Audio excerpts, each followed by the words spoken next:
store and hall fed boarders from the hotel. I am preparing the evening meal.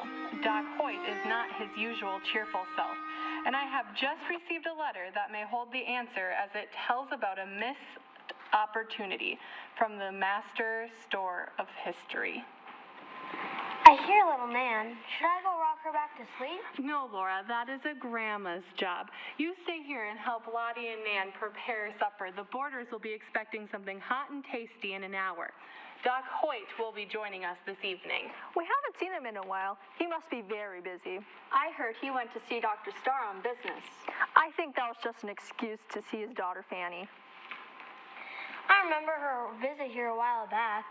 She was so kind and cheerful. It was so sad. My Aunt Mattie, rest her soul, had her eyes set on the good doctor, and she pursued him like a pack of wolves. She had some sort of condition, so she could never do a lick of work or help us clean or feed folks. Well, she did have plenty of time to fix her hair and make herself pretty, and practice her charms on Dr. Hoyt. I wondered why she never helped out. Some folks just aren't turned out to do anything but stare at a mirror all day. Fanny would pitch right in and hum a cheerful tune. What's past is past. Little Nan went right to sleep with a few soft words from Grandma. How are the potatoes coming? Almost ready? Keep stirring the soup and check the roast. Laura, would you please go get more wood? We'll need to keep things hot in case our guests are late. Yes, ma'am. I got a letter from Fanny Starr today. I've been afraid to open it. That girl deserves a good future. I'm afraid if she stays with Dr. Hoyt, it will be nothing but trouble. Doc Hoyt can be charming. Charming is fine for dating, but that does not always turn into responsible and clean living, needed to raise children and make a family. He let his weakness lead him. It led him to heartache. Maybe I shouldn't have overheard this, but the day before Fanny left, I do recall hearing loud noises and some crying coming from the parlor. It was Doc, Fanny, and Maddie. The next day, Fanny sat by herself and left them on the train early.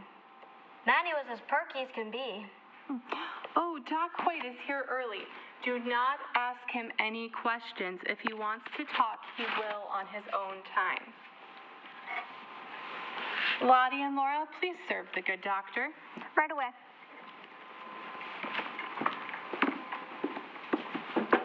Thank you, girls. This looks just fine. Call it if you want more. We keep it hot on the stove. Very kind, but no. This will be more than enough. Not very hungry. He looks so sad.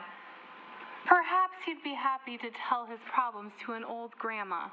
But first, I should read Fanny's letter. It might help me get an idea of his mood. Dear Mrs. Masters, Dr. Hoyt left on the train yesterday.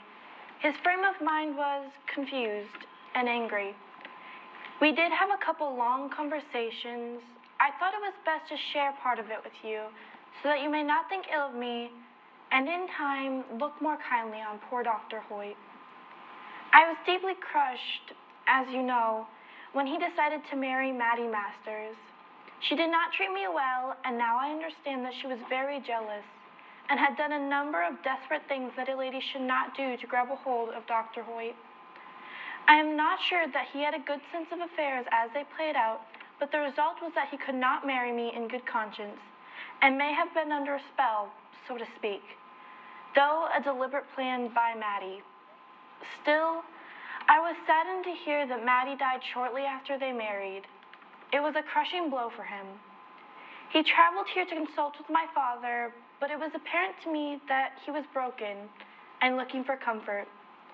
We talked about their short marriage, which was a tortured affair. It did not surprise me when he asked me to marry him. I told him it was too soon and that I had to move on with my life, and he should also. My heart is not hard, but I could not find any joy in his company, and knew that whatever spark had been there had died. Perhaps as you will see him, no doubt, as capable as he is as a doctor, his other skills are lacking. He barely knows anything about keeping a house or proper cooking. Without your cooking and housekeeping, he might well fade away. I am well, and Father sends greetings.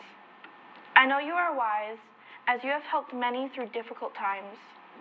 I trust that you may offer him some comfort and guide him back to a productive path. With kindest regards, Fanny Starr. Lottie, take the good doctor a slice of pie, and Nan 2 good cups of coffee. Clean up the kitchen and take the night off. I plan a long visit with the good doctor.